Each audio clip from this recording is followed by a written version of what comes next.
Everybody, it's Professor Malat. Welcome to the Week 8 overview. This week, there are two main topics that we will be exploring in the readings and the videos. We're dealing with paragraphs, mainly focusing on body paragraphs, and we're also thinking about ways to organize the rhetorical analysis essay. So now that you have some understanding of your chosen advertisement after summarizing the ad last week, you can get started on creating your rough draft. You should try to get as close as possible to the word or the page count, but I understand that you might need to add some paragraphs later on so that you can fulfill the requirements for the final draft. So some of the objectives this week are to utilize MLA conventions for formatting academic essays, learning about the basics of rhetorical analysis, analyzing the rhetorical effectiveness in a given text, and composing a draft, analyzing the rhetorical choices made in an advertisement. So the readings this week, we have a few different readings. I have three things for you here on paragraphs and paragraph structure. The first is from the University of Mississippi Red Lab on paragraph structure. And then the next one, I have a page on Canvas, which is the functions of paragraphs. So in general, you know some basic things about paragraphs. You know that they provide some white space on the page or the screen to break up long stretches of text, right? You want the reader to be able to follow what is being written. So of course we use paragraphs to help rein in all of those ideas. They typically are 4 to 6 sentences, usually about half of a double-spaced page. That's not always the case, but generally we like to have them have at least 4 to 6 sentences. Sometimes they're longer. It really depends on the writing situation that you find yourself in. They contain one idea or topic. So many of you have probably seen in feedback suggestions on where you could start a new paragraph. So if you start to see that your paragraph looks overly long, that is a tip for you when you get to the revision phase to maybe look to see if you're starting to get off of the idea or off the topic. And you could do one of two things. You could either pare down the information that's in that paragraph so that it isn't kind of straying, or you can find where you do start going into a different topic. And if you have enough to develop there, then you might make a separate paragraph. And paragraphs are connected to paragraphs before and after them with transitions.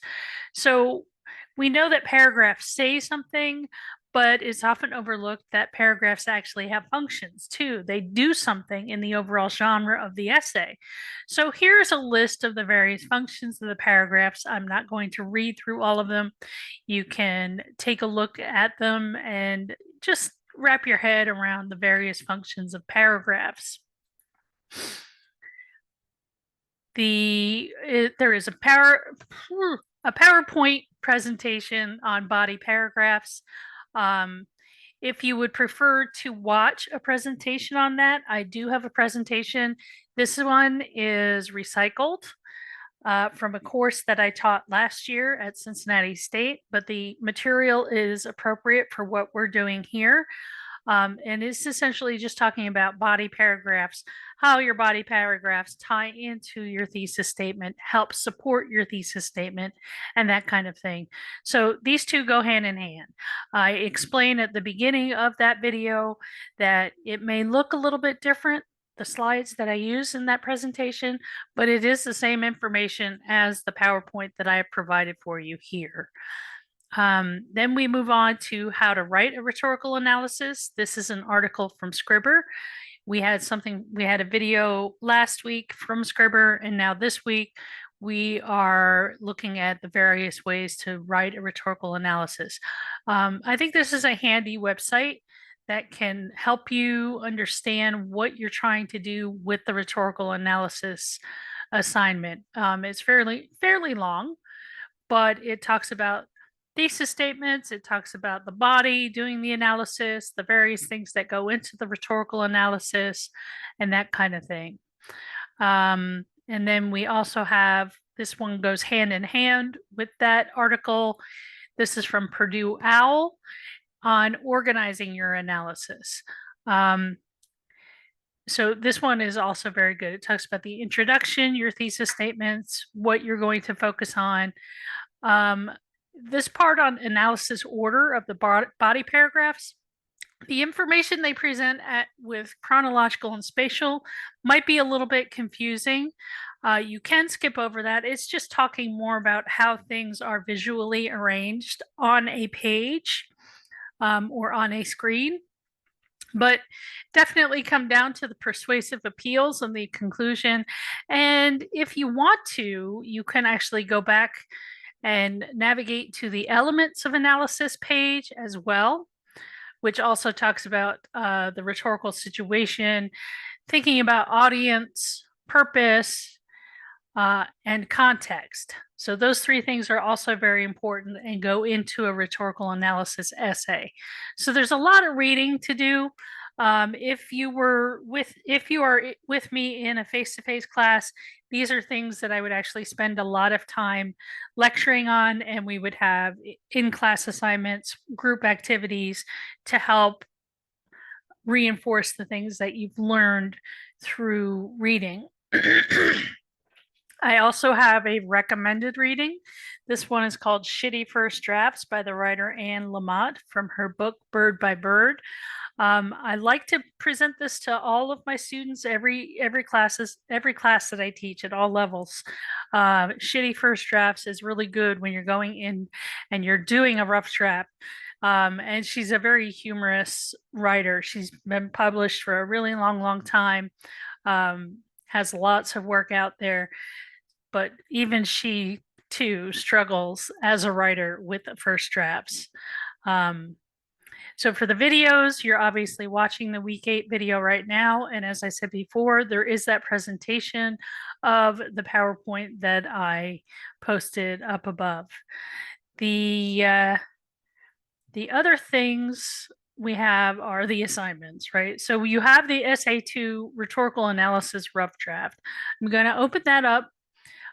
So you're certain that you know what you are supposed to do with this essay. It is a little bit longer than the previous essay, the literacy narrative. It'll be roughly 3 to 4 pages, and that works out to be about 800 to 1,000 words. I really want you to go by word count and not by your page count. And of course, that means 3 to 4 double space pages with 12-point font. So you're examining not only the text of an advertisement, not only what is going on or what's being sold, but also the subtext, the underneath, right? The alternative thing that's being sold. Are they selling a way of life? Are they trying to be inspirational? What is it, right? Then some tips as far as organizing your essay, talking about the introduction, the various body paragraphs, and the conclusion. The submission details here below. Again, if you need help formatting your MLA paper, you can click on here, and here you can see a sample paper. Remember that you need to type it and upload it as a document file in the submission page. And typically that should be a Word doc or a PDF. If you are composing in Google Docs, remember that you have to download your work. It gets saved to Google, but you really need to download your work and save it as a document, as a Word document or PDF to your computer. That way you can upload it. When you share your Google Docs with me, that means I have to go back to you, seek your permission, and it's just extra work that I have to do. And I'm teaching 3 classes this semester. So please do me the courtesy of saving your work as a Word document or a PDF and then uploading it. You'll notice that the rough draft is not worth any points. However, it is marked on a complete and incomplete basis. So if you fail to submit the rough draft, that means you are going to miss out on feedback from me that might be valuable in helping you improve your writing. So I really encourage you to do the rough draft. Ignore what it says here for peer review, since we're not doing peer review in this class. And below that is the rough draft rubric. I'll be looking at your introduction, thesis, and conclusion, making sure that you are addressing the rhetorical situation of audience, author, purpose, context, as well as the rhetorical appeals that appear in the advertisement, ethos, pathos, logos, kairos, if you feel like you can manage that. Also looking at organization, making sure that your paragraphs make sense the way they are organized. Also looking to make sure that you have a bit of audience awareness, that you're not just writing for me, but for a larger audience. And lastly, I will be looking at your language use and mechanics, not that you get a lot of points taken off, but if you are struggling with grammar or punctuation, that will be something that you need to pay attention to when you go through the revision phase. Hopefully that is pretty straightforward. And then we have the week 8 discussion board, a midterm check-in. So since we don't meet face-to-face, it's important for me to assess how the course is working for you as students. So I'd like you to answer these questions honestly. If necessary, I will make adjustments to the course based on your needs, the learning needs of the class. So these questions are: what is helping you learn in this course? What is limiting or hindering your learning in this course?